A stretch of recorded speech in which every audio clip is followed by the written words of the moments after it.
Merry Kekmas, everyone. It's Big Wise here, back with another video. I hope everyone's having a great holiday period, whether you celebrate Christmas or not. If you are a Pepecoin holder, then we've got some gifts. So what the purpose of this video is to show you how you can do your due diligence, or as much as you can, to make sure that what you're clicking and interacting with is safe. Now, we all have different levels of understanding of programming or blockchain and smart contracts in particular. So there are some people who will really get it and understand exactly what to look for, what to do. But I think this advice that I'm about to give you is helpful for everybody, just as a starting point. And this isn't to say that the Pepecoin team are doing anything nasty.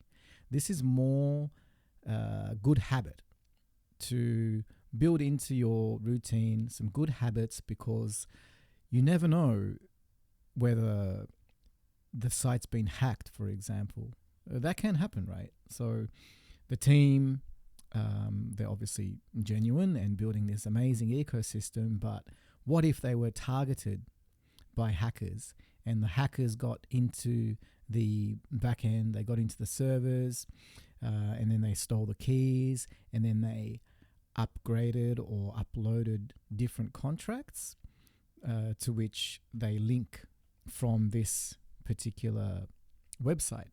So I'm going to open up this Merry Kekmas where you can see two things available for claim. And when you click it, if you are using MetaMask, it comes up with your little transaction window. And on here, you can see the contract it's trying to interact with, which is this one, and the method it's trying to call. So you can click the address of the contract and click on View on Block Explorer. This is going to open up Etherscan and give you a look at the contract. So a couple of things you can do. First thing, it might sound a little nasty, but you can wait for other people to do this first. In other words, do the claims and then maybe check their wallets and see if anything nasty has happened.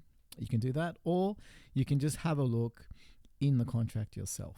So what I'm going to do first is pick any of these claim functions that have been executed, and it will show you what it's done. So what it's done, it's minted transaction action. You can see it's minted one of the Pepecoin, which I believe Pepecoin Pepeverse, which I believe is an NFT token of some type.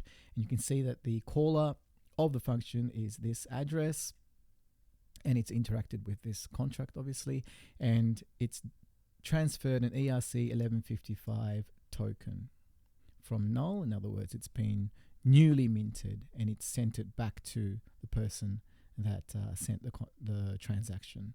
And if you click on more details, show more, you can see the exact inputs of the function. So the function is called claim.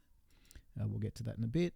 And that's the method ID, and it gives you some input parameters. You can decode it, and you can see that it's a Merkle proof, which is like a hash to prove that you are part of this particular giveaway. It just means that not anyone, like no random person can come and call this function and claim a token. So we'll go back to the contract, and there's a button here that says contract. Now you can read because it's verified. It means nothing is hidden. So you can see here that they've put in some like a header, says Merry Christmas from Pepecoin. Ultra rare Christmas crackers celebrating Christmas 2023 and ushering in a new era for Pepecoin. Now what we're looking for here is the function called claim, which you saw a little bit earlier. So if we scroll down, you could do a search, but I'm just going to scroll through, and you can see it right here, function claim. And you just need to look inside this, and this is where, if you know a little bit of programming, particularly Solidity, then you will be sure that there's nothing dodgy going on. So you can just see here that it just requires a Merkle proof, and then it also requires that the sender, the person that sent the transaction, has not already claimed And if they have, then it will return an error, NFT already claimed by this address. If the Merkle proof is incorrect, it's like a secret code, then it's going to say invalid proof and not allow you to claim. Otherwise, it will go ahead and mint a token to the message sender.